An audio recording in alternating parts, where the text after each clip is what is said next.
여야 벌써부터 지방선거 모드에 돌입을 했는데요. 계엄 사태를 겪으면서 아무래도 이제 여당이 우위일 것이다 이런 관측이 많았던 게 사실입니다. 그런데 최근 나온 여론조사들의 흐름 이게 좀 달라 보입니다. 지금 여론조사 결과대로 만약에 선거를 치르게 된다면 내년 지방선거 판세 한 치 앞을 알 수 없는 박빙의 승부로 할 가능성이 있다. 이게 지금 여론조사 기관들이 내놓은 분석인데요. 최근 나온 여론조사들부터 짚어보겠습니다.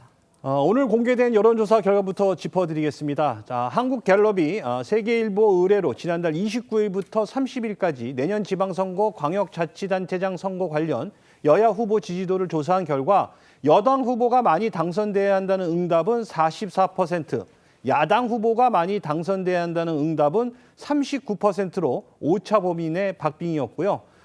에이스 리서치가 또 유시스 의뢰로 지난달 28일부터 29일까지 조사한 결과에서는 내년 지방선거에서 민주당 후보에게 투표하겠다는 응답이 38.5%, 국민의힘 후보에게 투표하겠다는 응답이 36.8%를 기록했는데요. 이 역시 오차 범위 내 박빙이었습니다. 특히 최대 격전지이고 또 정치적인 상징성이 큰 곳이죠. 서울을 비롯한 수도권 지지도 역시도 여야의 박빙 구도로 나타났습니다. 맞습니다. 이 앞서 전해드린 한국갤럽 조사 결과 서울에서 여당 후보가 많이 당선되어야 한다는 응답은 42%, 또 야당 후보가 많이 당선되어야 한다는 응답은 43%로 역시 오차 범위 내 박빙이었고요. 인천과 경기에서도 여당 후보 지지도는 45%, 야당 후보 지지도는 39%로 역시 오차 범위 내였습니다. 그런가 하면 전통적으로 보수색이 강하다고 평가받는 부산, 울산, 경남 지역 역시 여당 후보 지지도가 38%, 야당 후보 지지도가 42%로 오차 범위 내 박빙을 기록한 것도 주목이 됐습니다. 보수의 텃밭으로 꼽히는 PK 지역에서도 오차 범위 내를 기록했기 때문에 국민의힘 역시도 지금 마음을 놓을 그런 상태 아니라는 거죠. 정치적 상징성으로 따져볼 때 그 무게가 다른 어느 지역보다도 큰 곳은 바로 서울입니다. 이 서울에서 여야가 오차 범위 내 박빙 구도를 이룬 거, 이건 여당 입장에서만 본다면 경고등이 켜진 것이다. 이런 해석이 나올 수밖에 없습니다. 민주당에서는 박주민 의원이 일찌감치 서울시장 출마 결심을 밝혔고요. 그 외에도 7명에서 8명의 이 후보군이 거론이 되면서 현역 시장인 국민의힘 소속의 오세훈 서울시장을 향한 공세의 고삐 바짝 쥐고 있습니다. 네, 여당 3선 박주민 의원은 앞서 경향신문과의 인터뷰에서 서울시장 선거 도전하겠다는 뜻을 밝히면서 사실상 여당에서 처음으로 서울시장 출마 공개적으로 선언했습니다. 어제 한 라디오 인터뷰를 통해서도 거듭 출마 의지를 밝혔는데요. 먼저 들어보겠습니다. 공식 출마 선언은 저도 이제 11월 정도나 10월 말 정도에 할 생각이고요. 도전할 겁니다. 최근에 오세훈 시정이 제가 보기에는 이제 시민들을 위한 시정이 아닌 것 같다. 시장 본인을 위한 시정인 것 같다. 그래서 여기에 여당 현역 의원으로는 4선의 서영교, 박홍근 의원과 3선 전현희 최고위원도 후보군으로 거론되고 있습니다. 이들은 곧 있을 서울시 국정감사를 계기로 오세훈 시장의 정책들을 비판하는 등 활발한 움직임을 펼치고 있습니다. 현역 의원들 외에도 이 홍익표, 박용진 전 민주당 의원과 또 민주당 소속 정원호 성동구청장도 후보군으로 거론되고 있고요.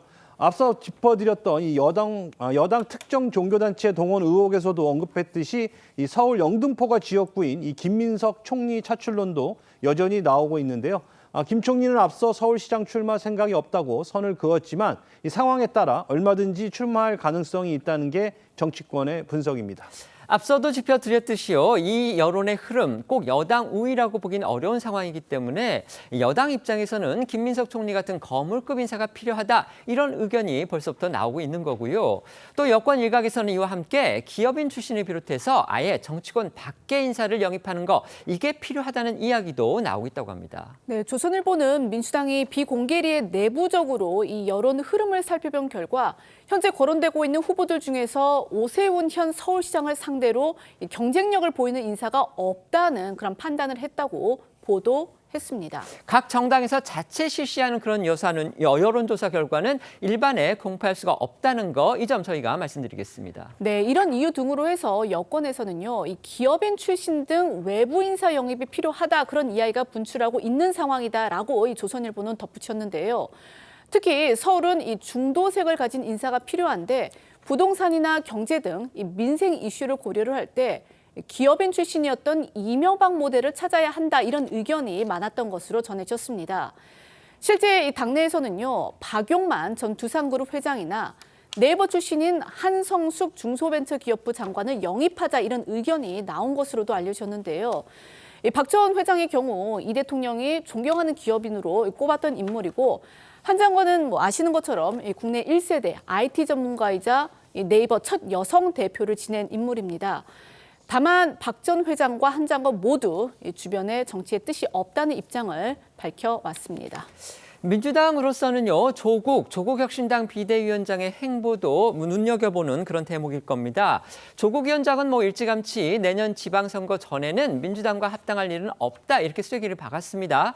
그리고 다음 지방선거 출마 여부에 대해서 지난 특사로 인해서 복권까지 됐기 때문에 지금 정치 활동에 전혀 지장이 없는 거죠. 당연히 선거에도 나갈 수 있습니다. 그렇기 때문에 서울시장이냐 아니면 그의 고향인 부산시장 출마냐 이런 많은 얘기들이 있습니다. 하지만 조국 비대위원장 아직 결심이 서지는 않았다는 입장도 밝힌 일이 있습니다.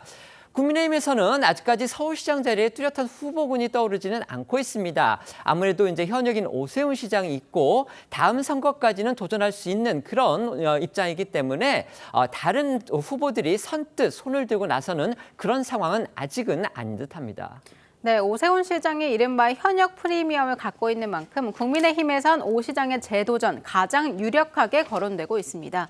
오 시장 역시 자신을 향한 여당의 공세를 적극적으로 방어하는 한편 이재명 정부의 부동산 정책이나 이 민생 회복 소비 쿠폰 지급 등의 날을 세우면서 역공세에 나서고 있습니다. 특히 열흘 만에 정식 운항이 중단된 한강버스 문제를 어떻게 해결하는지 중요한 시험대가 될 것으로 보입니다.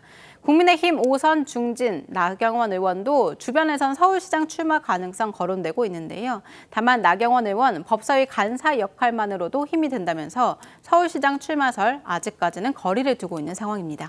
국민의힘으로서도 내년 지방선거에서 서울시장 선거를 이긴다면 사실상 선거 이긴 거다 이런 평가를 할 수 있을 정도로 서울시장 선거에 지금 신경을 많이 쓰고 있습니다. 이런 상황에서 어제 국민의힘의 유력한 후보로 거론이 되는 오세훈 시장과 나경원 의원 여기에 더해서 서울시장을 이미 지낸 이명박 전 대통령까지 한자리에 모인 행사가 열려서 정치권의 이목을 집중시켰습니다. 그렇습니다. 이명박 전 대통령이 서울시장이던 시절 진행됐던 이 서울 청계천 복원 20주년을 맞아 행사가 열린 겁니다.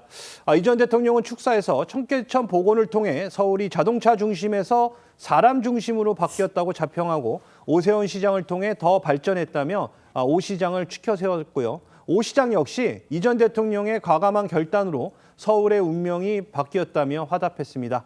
어제 행사 모습도 영상으로 한번 보시죠.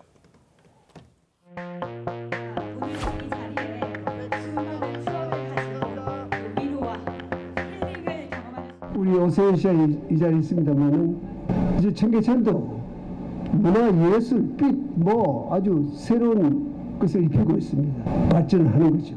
청계천의 기적은 아직 끝나지 않았습니다. 서울시는 청계천의 정신을 이어서 지천 곳곳에서 더 크고 더 풍요로운 변화를 만들어 가겠습니다. 추석 연휴를 앞두고서요. 내년 지방선거와 관련한 여론조사 결과들이 나왔습니다. 그런데 여야가 그야말로 한치 앞을 모르는 박빙 구도를 형성하고 있다. 이런 결과가 나오면서 여당은 여당대로, 야당은 야당대로 긴장하게 지금 만들고 있습니다. 자, 이런 여론조사 결과 어떻게 보십니까? 일단 이재명 정부 들어서 초반에는 그 비상계엄이나 아니면 윤석열 전 대통령 탄핵 이런 것들이 민심을 좌우를 했죠. 그런데 이 국정 운영을 하기 시작을 하면서는 그런 이념이나 이런 것보다는 생활에 어떤 영향을 미쳤는지 국민 생활에 그 부분인데 지금 주식 시장이 어떤 때는 좀 잘 되지만은 또 혼란이 좀 생기지 않습니까? 거기다가 트럼프발 리스크가 앞으로 어떻게 전개가 될지를 모르는 상황이 됐어요. 3,500억 달러를 선불로 요구를 하고 이런 상황이기 때문에 그런 부분들이 직접 생활과 관련된 부분들이 영향을 미치는데 특히 서울시장 같은 경우는 서울시는 이 집값에 굉장히 민감을 해요. 네네. 그래서 오세훈 시장이 2021년에 그때 당선될 때도 그때 조국 파동, 유명 파동도 있었지만은 문재인 정부에서 집값이 굉장히 불안했지 않습니까? 그런데 영향을 받아서 당선이 됐거든요. 지금 최근에 어떤 뭐 발표되는 것들을 보면 서울의 집값이 굉장히 불안하고 지금 폭등을 하고 있는 상황이죠. 이런 부분들이 영향을 미치지 않았나. 그러니까 국민 생활에 직접 영향을 미치는 것들이 이 여론의 중심에 들어갔다 이렇게 볼 수가 있다고 봅니다. 알겠습니다. 사실 지방선거는 이제 내년 6월이기 때문에 그 기간 동안에 사실 여론의 향방이 바뀔 만한 여러 가지 이슈들이 발생할 수 있다고 생각합니다. 그렇습니다. 네. 다만 이제 민주당으로서는 특히 이제 정부 여당이기 때문에 더 책임감 있게 다가가야 된다라고 생각하고요. 정부로서는 여러 가지 여건들이 어렵지만 경제와 민생 이슈는 가장 중요하기 때문에 그 부분은 잘 잡고 가야 될 것 같고 당으로서도 국민들께 계속 약속드렸던 개혁 과제들을 조금 더 세련되게 그리고 좀 더 충실하게 완수하는 모습을 좀 보여드려야 되지 않나 생각됩니다.